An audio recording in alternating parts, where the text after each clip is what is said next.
Good morning, and thank you very much for joining us.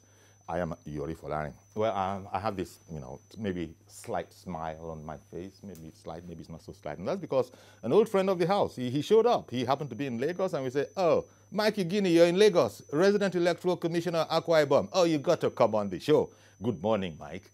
Very good morning. It's nice being with you again. Thank Indeed, you. it's great to have you. It's been quite a while. And, yes, indeed. There have been elections, and, we'll come to that because maybe we could take the opportunity to look at INEC, maybe reforms necessary, challenges of that reform. But before we go over there, you're a resident electoral commissioner in Akwa Ibom State, and you've just completed a rerun. Against the backdrop of commentary on earlier elections, not necessarily in Akwa Ibom, but in other places of the country. What would your overview be of the success of the processes that led to the conclusion of the Akwa Ibom re-election? I mean, Thank you very much. It was Alfred Smith, the fourth governor of New York, who, given what America was going through in its very early stages, visual about elections, made the point that the ill of democracy can only be cured by more democracy. And so the 2019 election has come and gone. And after the elections in Akwa Ibom State, like other states, petitions were filed, about 32 or so.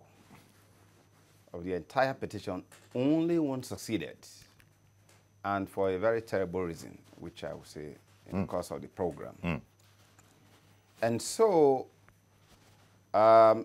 two matters, three precisely. The Court of Appeal, which is a final court of National Assembly, a State House of Assembly election, as well as the federal constituency. The court affirmed the tragedy that was witnessed in one local government, a Senudi local government, out of 31 of Akwa Ibom State, where the court described what happened as something very terrible. In fact, the court used the worst of epithets I've ever read in a judgment to describe the place where it said wanton destruction of INEC materials, violence. In fact, because of the pervasive hooliganism, that's the language of the court, it was inclined to annul elections affecting the Northwest Senatorial District, the federal constituency, and the state constituency, and ordered for a rerun. That rerun was scheduled for on the 25th of January, alongside with other 10 states. These were the elections that were conducted. So for the Northwest, it has been finally concluded, despite all the things that happened on that day, as well also as the federal constituency and the state constituency. But I need just to make a quick clarification for the purpose of Nigerian knowledge, that the state constituency, during that election, which was on the 9th, the level of violence was terrible. In fact, interestingly, this media organization, TVC, your crew that came to Akwa Ibom, they were beaten up in a Senudi local government. They ran to my office. And so the court said, what happened there was terrible. So the result of the 9 local governments out of the 10 that constitute the Northwest Constituency Senatorial District was affirmed to be correct, but the Senudi was annulled. For federal constituency, made up of 3 local governments, Ikotekpene, Obotakara, and Senudi, the court said, look, from what the brigandage that took place here, the kind of banditry, election annulled.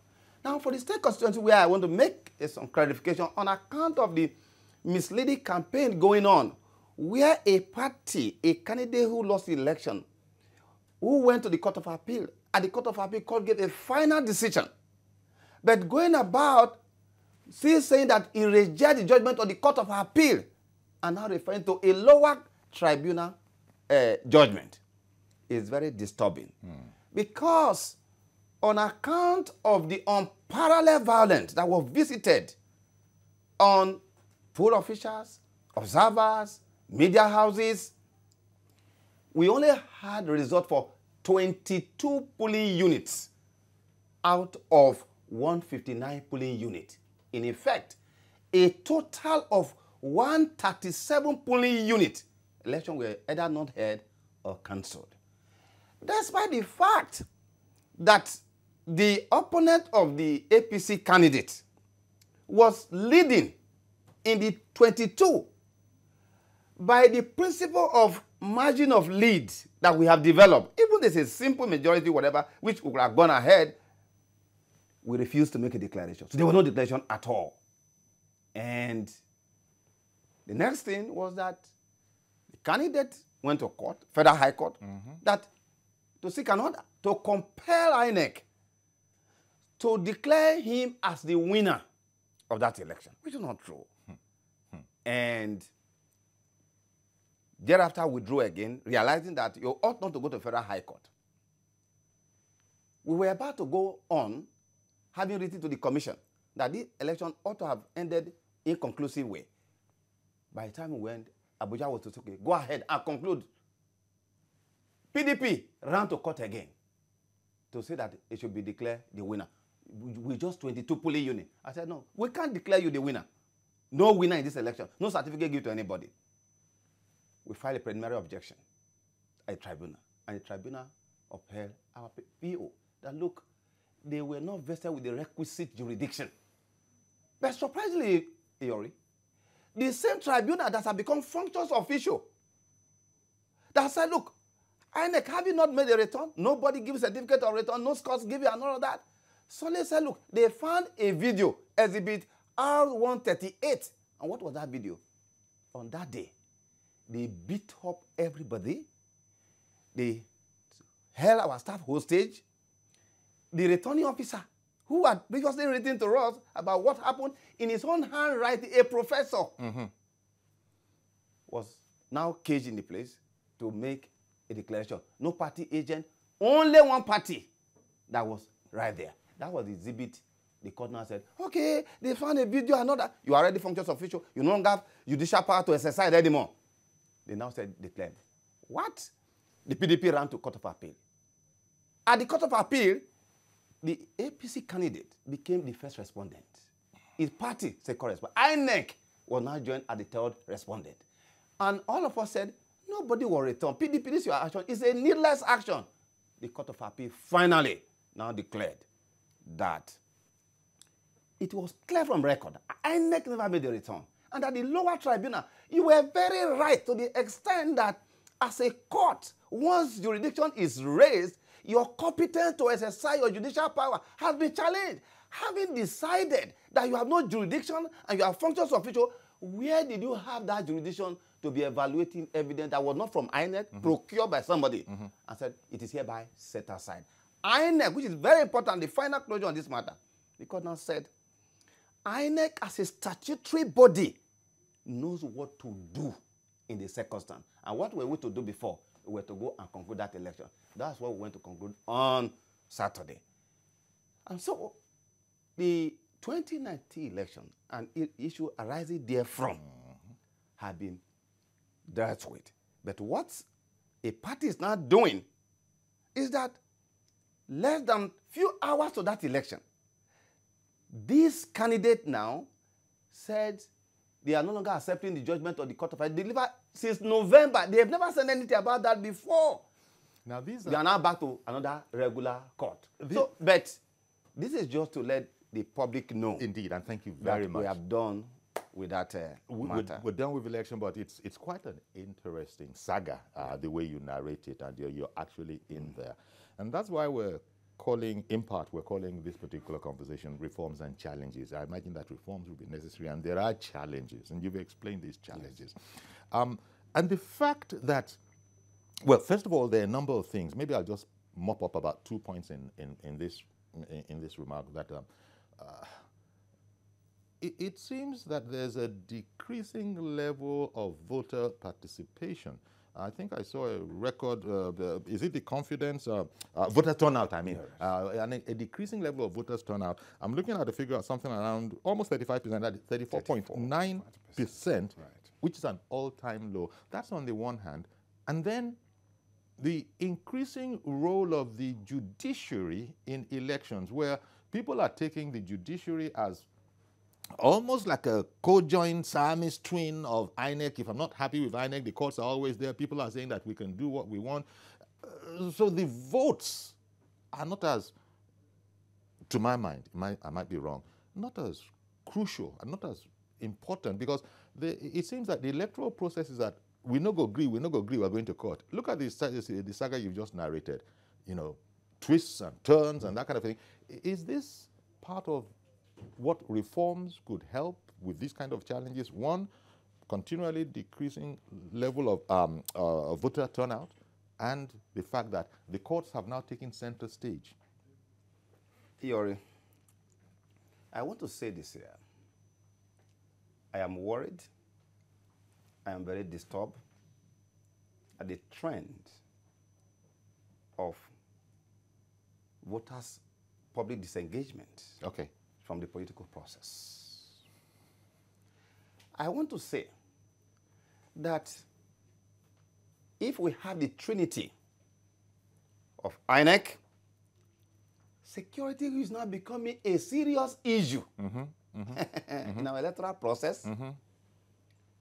Working together with the courts, these three institutions, if they are on the same page for the good of our country, the electoral process will be something else. As opposed to the twists and turns, especially between the electoral process and the judiciary. Now, look,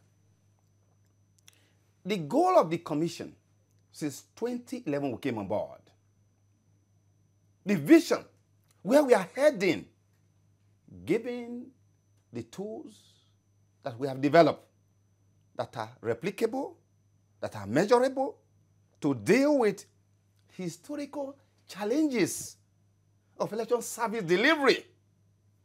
If the security will not torpedo, if the courts will not do some of the things that they are doing at the moment, the speed with which Nigeria will get out of the infancy of how to elect leaders will be like the speed of a rocket. But the problem here, perhaps, and so, I want you to comment on this, the judiciary, confidence in the judiciary. Yes. I wonder what level No, I'm narrowing down to that. Yeah, because we often hear that, look, no matter what laymen might think about the matter, the courts don't act on sentiments. They act on facts. Correct.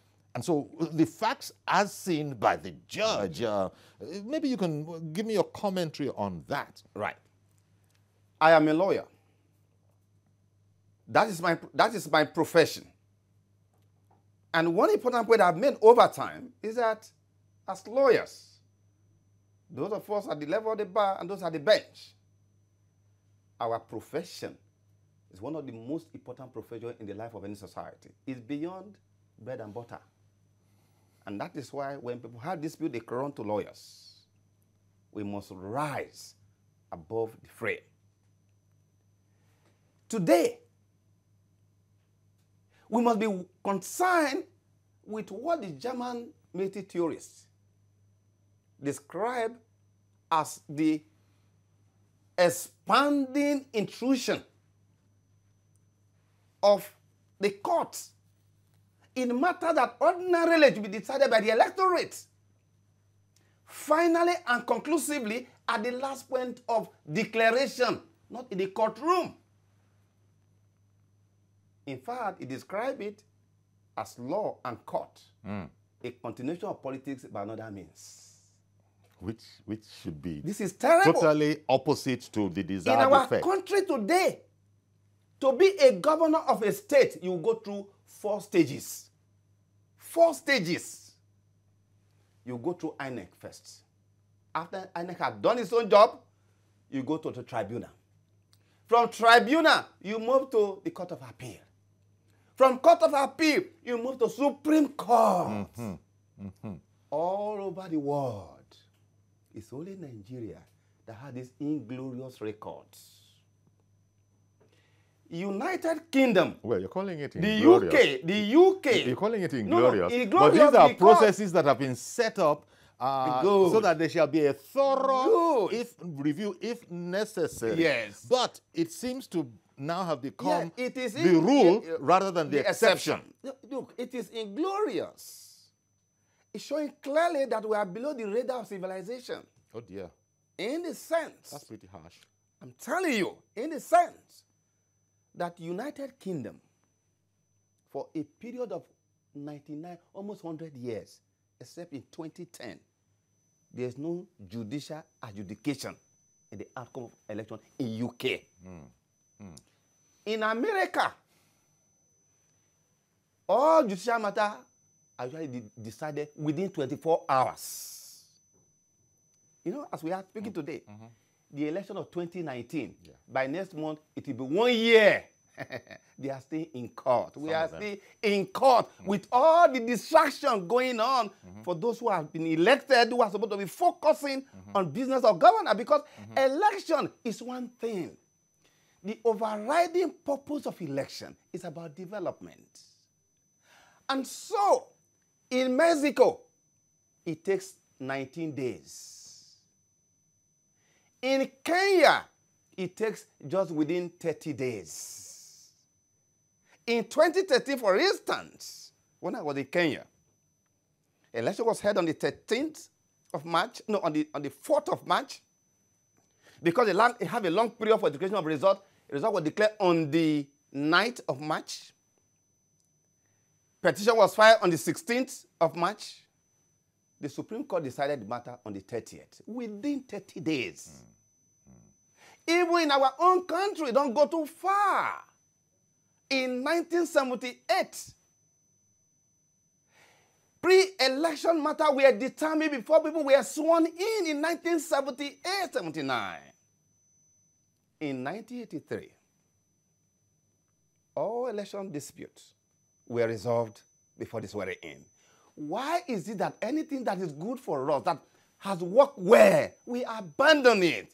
But today, we spend days in court, years. In fact, but for the amendment to Section 285 that has now made at the lower court for governorship, for instance, I just talked about as an example, 180 days, Court of Appeal, 60 days, Supreme Court, 60 days. What kind, with all the attendant challenges about corruption that's going on. Because we are now in a country where politicians, and this is my pain, I must tell you, because we listen to these politicians, we hear them, they are boastful about it. It's our country where people who do the wrong thing, they are the first to tell you that, go to court. Yeah. And they boast about it, they tell you that, look, we know what to do there. They know what to do there. They tell you, they boast about it. Do you know that as a commission, INEC is gradually losing its pride of a place as defined by the Constitution that donated to the exclusion of any other executive body under Section 153 of the Constitution the power to organize, undertake, and to supervise election into certain offices in our country. And now, Mike, I beg your pardon for interrupting you. You referred to in the Aqua Bomb election, yes,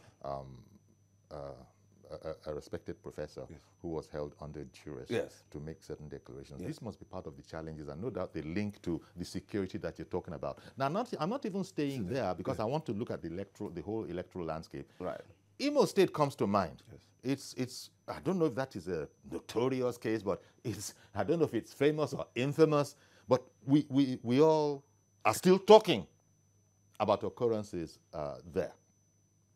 Now, Iori, you see, people are saying the figures, the mathematics, the arithmetic just doesn't add up. But it can become a kind of calculus once you get to the courts.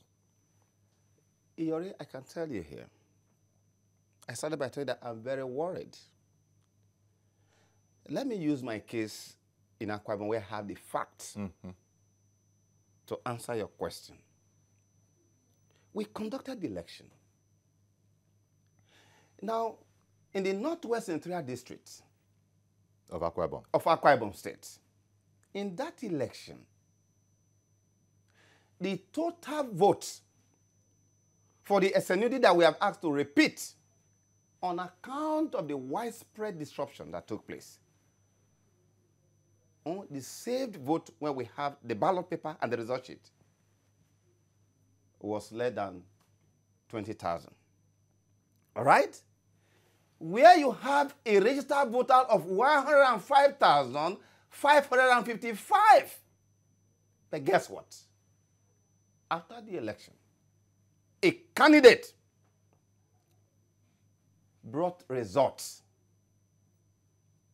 of a total of 61,339 from only one local government to overrun a total of 9 other local governments where that candidate was trailing behind with a margin of 38,000. But from one local government, you generated 61,000. Here is the point here. Where did he get those results from? Where did you get it all from? But here is what managers should need to know. The candidate was not interested in polling unit results. He's not interested in the wards. But somehow they've hijacked some of the ward results and the local government from EC8C. But here is the irony. The ballot papers for those results, for those polling units, they were still in the original form, not detached, not even thumb-printed. And we have them in our custody. Which institution that has integrity would accept? That's an abomination. It is not for candidates to bring results to the umpire to give to them. And that is why the court should be mindful that if an institution has come forward to say, this is what happened, there should be a presumption of regularity in favor of that institution. And so, for the governorship, for instance, in Akwa Ibom, no. I just wanted to understand. I know you that. said the ballot. You said that the ballot slips in possession of the commission were intact. Intact. Meanwhile, somebody is parading 61,339 to overrun a whole 9 local governments in the election we just concluded now. To show that what we did in 2019 was the same thing. The total votes about 24,000, despite. Because we talk about, we are going to go to the, I want to link it to the issue about securing the role of the police in a tribunal. INEC has what they call the ICES, the Interagency Consultative Committee on Election Security, led by the Nigerian police, which is, of course, supposed to be on the driver's seat. Do you know that the DPO of that local government, SNUD, wrote invidious report that everything went well, and it was subpoenaed to go to the tribunal. As a member of a team working together as ISIS, I would never avail the report of even what the DPO was writing. So they sought to use police to attain victory in the tribunal, but not where I work. Because the processes we have put in place, we have a place like this, what we call the tracking room. The 31 local government of Akwa Ibom, they were being tracked. Just you can, from the central bank to the polling unit, I track you. And every 30 minutes, they'll be producing reports showing what is going on everywhere. And so, the question is, why would the police do that? And so, the challenge now is that security, from where we are, from other parts of the country right now, before now, police are coming in to be bringing results. How? And the courts, as you said, as a lawyer, you've made your comments on that known. And on that You've very made your comments known. You know, we've been on this for a very long time, over the years. These things I said in 2003, 2007, we have been on this matter. Since 1999, I have been on this part. Look, somehow, I don't want to say I'm getting frustrated. Because the question is... Because the next question I would have asked because the next question linking to that is the political elite of Nigeria, and the political class, and I wanted they to are ask, a threat to the progress of our country. Okay, maybe the people who are the beneficiary of the same process. Look, politicians prefer chaos rather than order. Because I was going to ask... In an election, rather than prepare for election, they prepare for battle. Why should we be preparing for battle instead of election in our country? So, and the most dangerous aspect now, Iyori, is that, you know, as a country, we are facing so many challenges as a people, as a nation. Banditry, bandits, kidnapping, and the security problem. Do you know that the one that is going to destroy our democracy is the emergence of thugs? Politicians have network of thugs across the country. Thugs. This is a fact. And now the one this is a fact. Deciding election now. Is that they decide where election should hold, where it will not hold. Like that Saturday. Since you're in there, they adopted you're stating this as a fact. Officials. Is this just a feeling you have, or working in there and being part of the process, I'm stating it as a point of fact? As a participant, active member of the process, I am a commissioner in charge of the implementation of the commission's design rules to have a credible election. We saw on video, you saw on video, everywhere, poor officials who were taken away to private homes. In fact, the tragedy of that operation to free the over 26 youth corps members who were serving their fatherland faithfully, who were maltreated, the diet of INEC, who were beaten up in the early part of the day, was led by a deputy commissioner of police, 2 assistant commissioner of police. Those who abducted them, who were arrested, they have now been released. So all that of was this, the early challenges we Mike, had. one moment, Mike. Yes. Because you're answering in part, I think, but I'm going to let you say it yourself. How optimistic you are then that 2023, that every eye in this country is cast towards. How optimistic are you that we'll be able to conclude 2023 with some measure of decency if we can't get perfection? But I don't want you to launch because I want to go on a quick break so that there can be a free flow. But hold that in mind. That's where we'll come back to, because you're in the middle of it. 2023 is just around the corner suddenly. I want to know what your perspectives are for that, especially against the backdrop of the challenges, such as you have enumerated. Security is part of it that INEC is facing. Against the backdrop of what he has said over the past half hour or so, how optimistic is he? He said in exasperation that, God forbid, it's like, oh, I'm almost getting frustrated, but I know Mike, he's not going to succumb. But what can we look forward to in 2023 election, given all that you've told us? We've heard about a decreasing level of voter turnout. We've heard about a heightening of violence. We've heard about an increasing, shall we say, participation of the judicial system in the whole thing. What are we looking forward to in 2023? Iyori, abuse is inevitable when a mission or a purpose is not understood.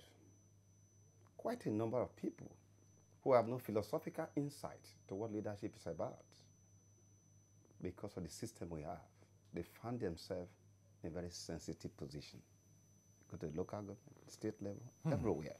You find that. But you said the political elite is not to... The political can't stand by and look innocent. The rise and fall of any society depend on the elite. They are the ones in charge. It's a reflection on the values of the elite.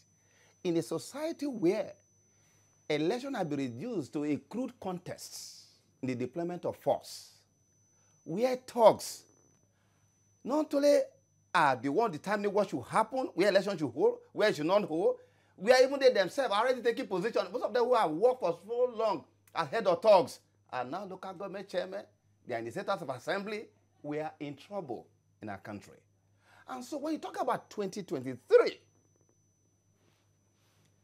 to save 2033, the conversation must begin now. And There is still hope. That is, if the will is there, if we have, the people refer to the political will to do the right thing. Hope belongs to the living. Hope belongs to the living. There is hope. I mean, I just told you that the ill of democracy can only be cured by more democracy. But for how long are we going to remain in the infancy of democracy? It is shameful that after several years, how to live together is still a problem. How to live together, how to organize ourselves is an issue. I feel sad. Look, I left university. When I left school, many of my colleagues left the country. That they can't stay. When I said, if all of us travel, who will build Nigeria? That's why I stayed back. I fought for democracy. And so, 2023, our challenge is not the absence of sufficient laws, even though we need more laws.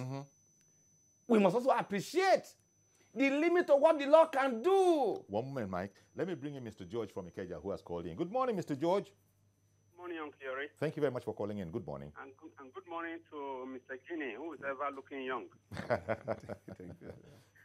Uncle Yori, having listened to what Mr. Igini is saying, I want to tell him that he's not the only one in pain about the trend our electoral system has taken. Togri, has become the order of the day. He used talks to rig elections and tell the person to go to court, knowing very well what is likely to happen at the court. But the question I want to ask Mike is this. I remember he was the one that brought the card reader technology to INEC. With the way things are going now, don't he think that we should go the technological way? I'm talking about e-voting.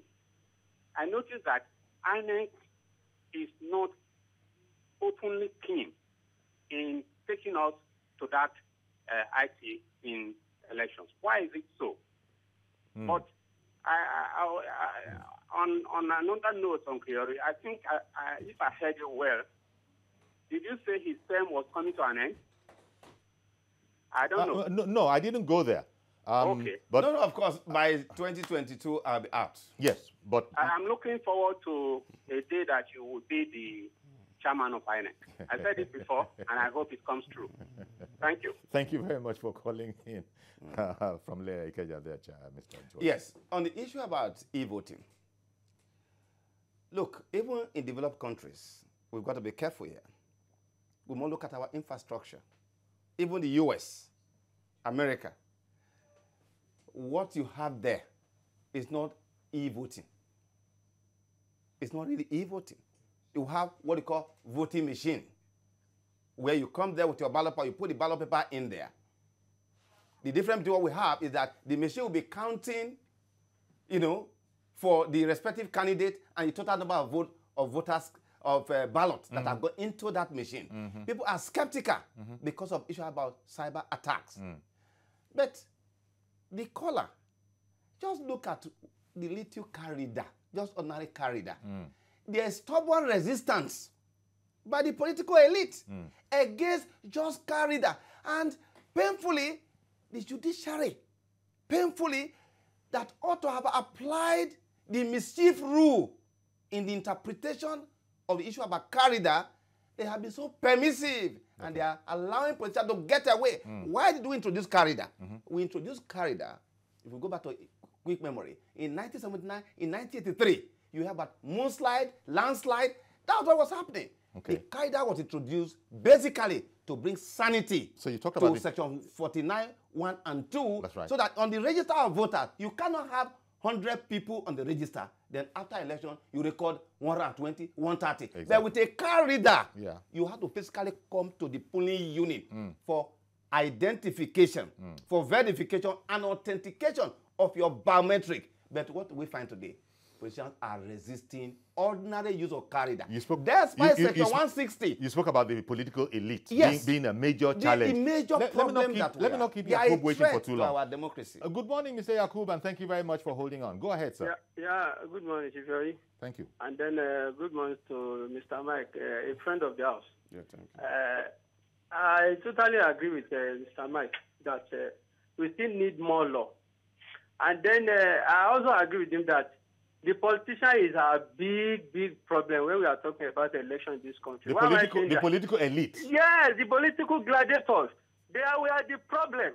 Reason is this: there was a law, and the Electoral Act says that if there was any problem in any polling unit, that very particular unit will be cancelled. Yes. Do you know what this politician did, Mr. Henry? What they normally do is that, as if you know that some polling unit that you don't have people mandate there, and then you know for sure if there is a free and fair election in that very particular place, you can never win.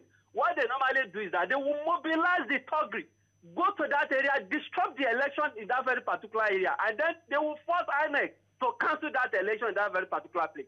And if the rerun is going to happen, they will do the same thing. So my question is to Mr. Mike now is this. Just conclude the election in Imo State, and then the court says that Hope Isoduma is now a final winner of that election. I want to know, Mr. Mike, the reason why Hope go to court is that 388 or 338, if I'm correct, is that the election was concluded in all the polling units, the result was declared, and then at the end of the day, some INEC official cancelled that very particular election. And then the man says that, okay, if you had all this election that was after they have already been declared, if you had it over the one that have already stopped, I will become winner. And then the Supreme Court just did that. Even though the tribunal and the appeal court, there was a minority judgment, says the same thing before the Supreme Court said otherwise. But my question is this. When they declared that man as a governor now, as a winner of that election, what really happened to those INEC officials that did the wrong thing? When they know that they have no power to cancel those elections. Thank you, God bless you. Thank you very much. I'm happy where you landed, because I was going to say that, look, the Supreme Court has pronounced on this, and so let's not go there. But your question was not that. It's what happened to the INEC officials? You see, the case of Imo, it's not just one. You've got to have all the facts to be able to come to a conclusion that INEC staff were culpable. Information available to me that don't show that INEC staff were culpable. And I just told you that some of these things are similar to what experience we had in Akwa Ibom State, where elections are either not held or where people have snatched ballot papers away. I just told you how in Akwa Ibom, results were generated from polling units that the ballot paper are still intact, not used in the original form, not detached. That's what I just told you. Ridiculous. That's an abomination. I beg you, sir. One moment. It's an aberration. I want to it's an anathema. I want to bring in Frank, because I want to take as many calls as I can possibly this morning. And Mr. Frank in Warri, good morning. Thank you for calling in. Thank you so much, Uncle Yori. Good morning. Good morning. Mr. Mike, sir. Yeah, man. It's nice listening to you and what the politics of our country has become. When we see people like you talking like this, we are encouraged. I actually met you in Uniben when Professor Grace and Lily Williams was still there.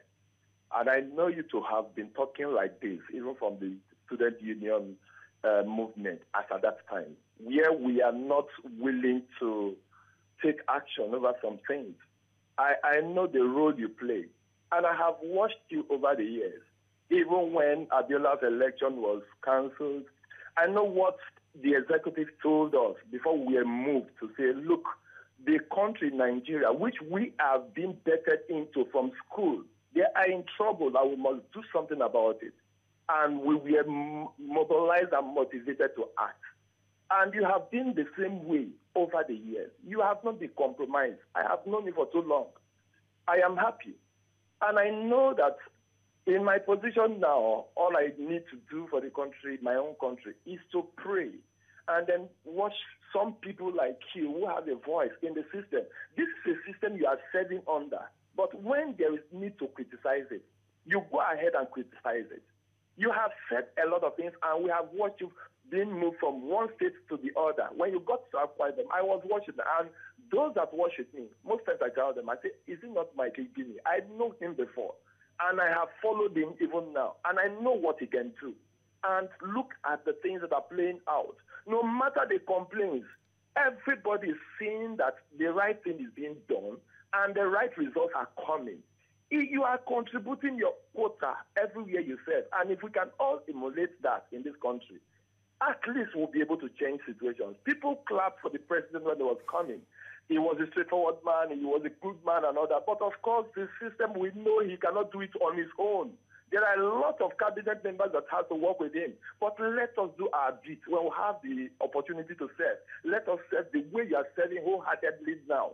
Even if your voice is not being heard, most of us are praying.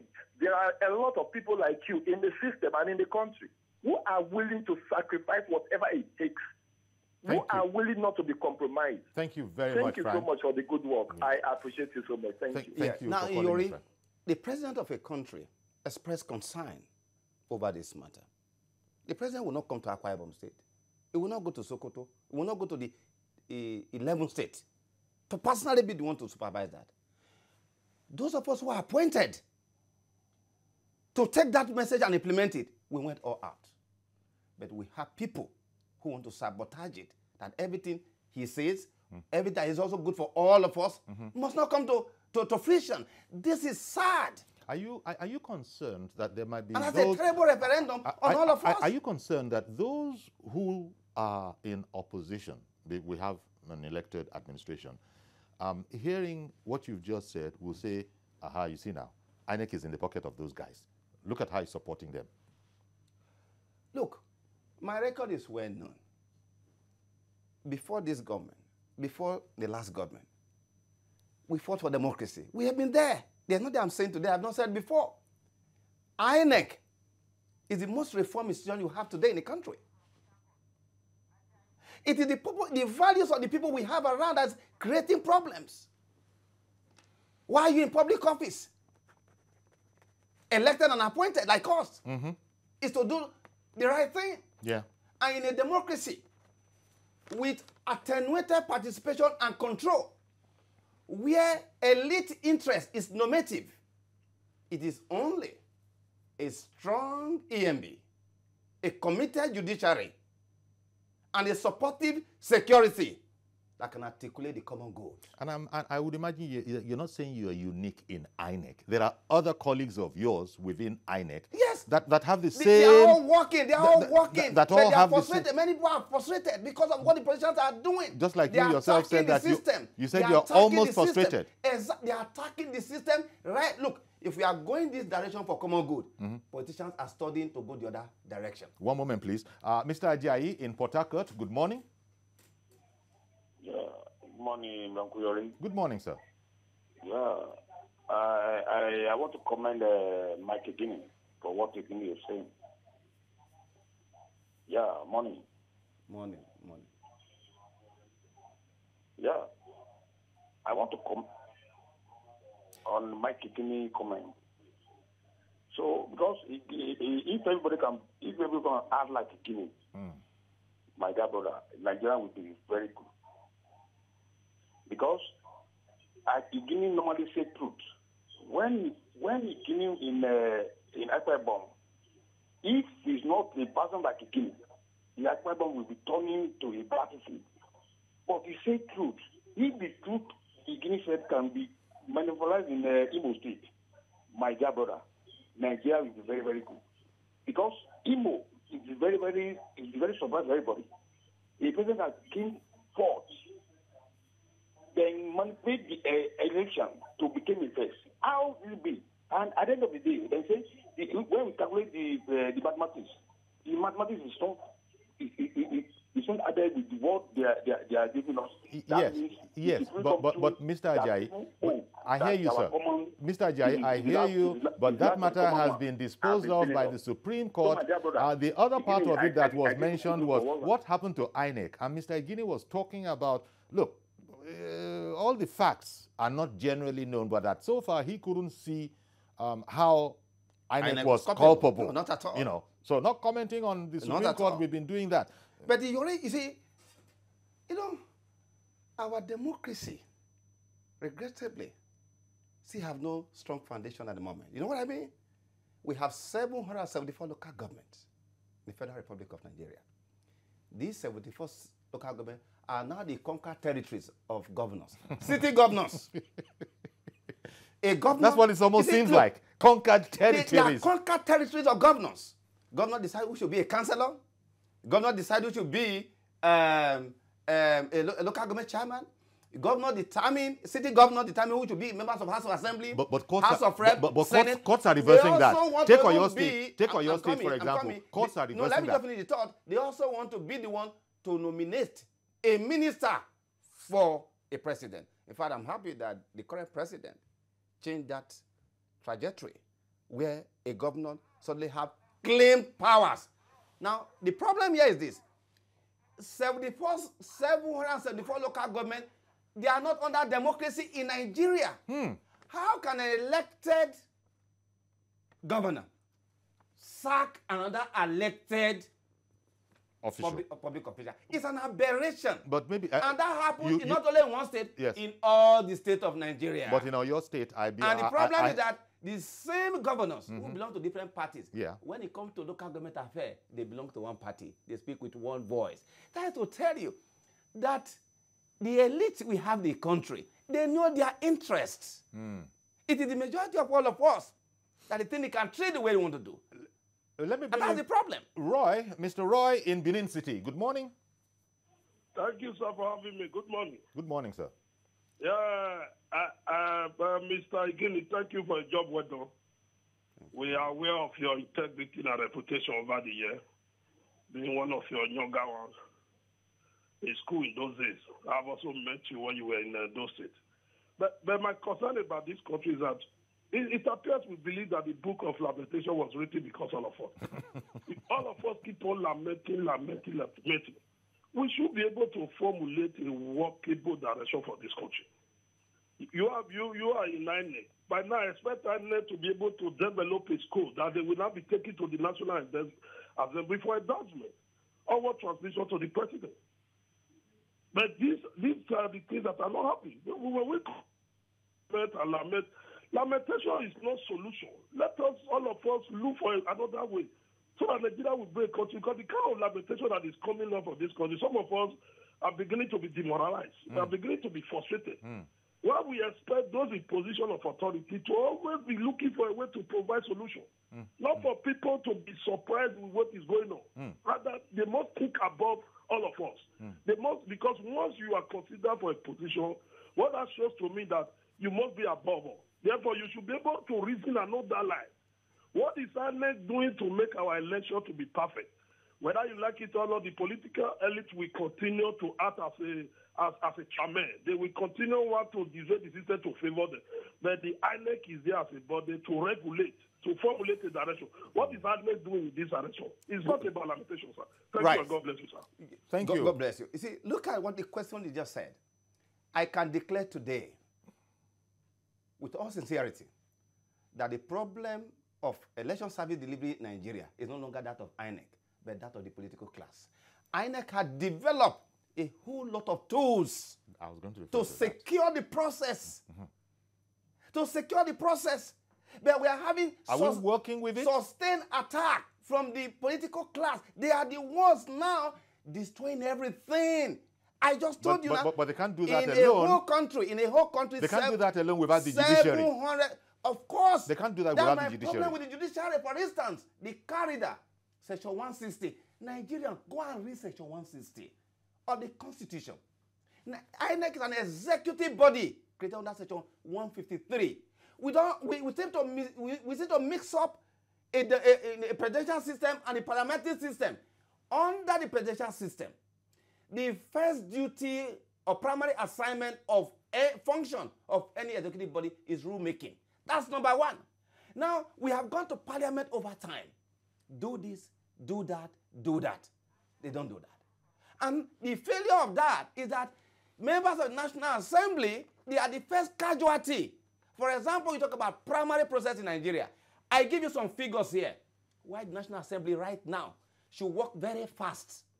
Because issue about primaries, who becomes a candidate, is an issue first and foremost answered by those who have influence and power.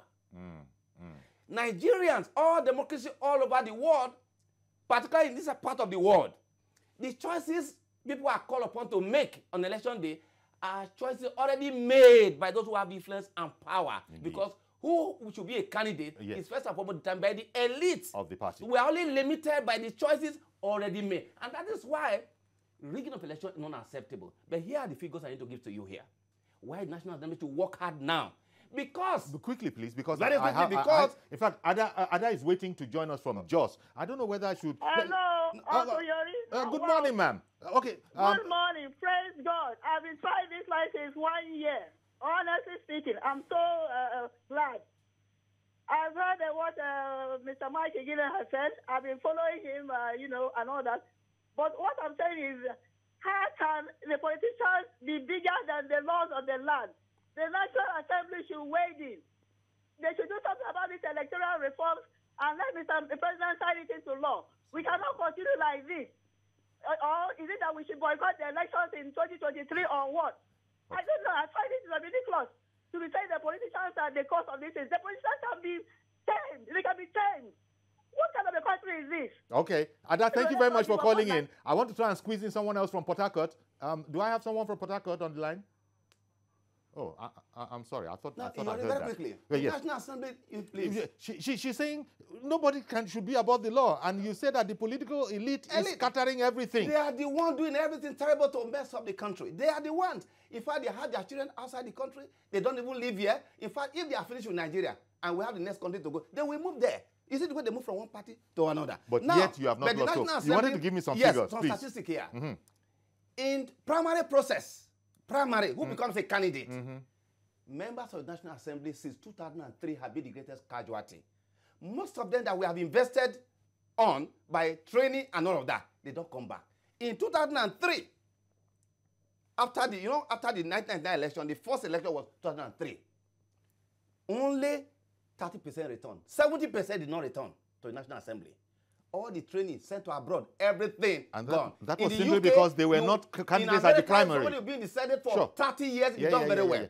In 2007, 76% because of primaries determined by governors who determine who should go back or not to go back. 76% did not return. Only 24% returned in 2007. In 2011, the figure now dropped down to 68%. They didn't return back again. Only 32 returned. Then in 2015, 69% of members of the National Assembly did not return. In fact, in the next 1 week, I'm working out to get the figures for the 2019. How many of those who were there in 2015 that returned in 2019? The point being made here is that, you see, this is the time for them to change that situation now, to deal with the Electoral Act immediately. Two, we must ensure that in a country where people are not punished, where wrongdoing is rewarded, it will be repeated. Okay. Many politicians are supposed to be in jail. Mike. Electoral offenses.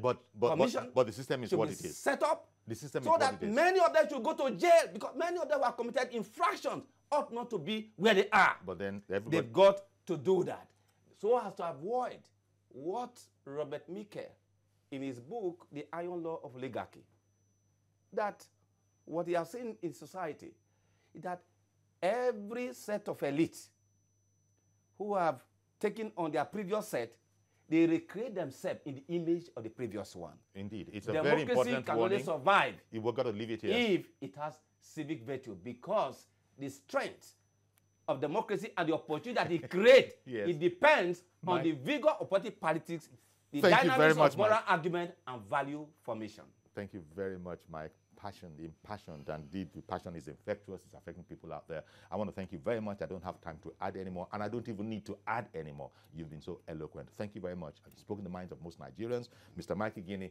resident electoral commissioner in Akwa Ibom State, was our guest today, and it was an earful. That's our program today. Please join us tomorrow for a fresh edition.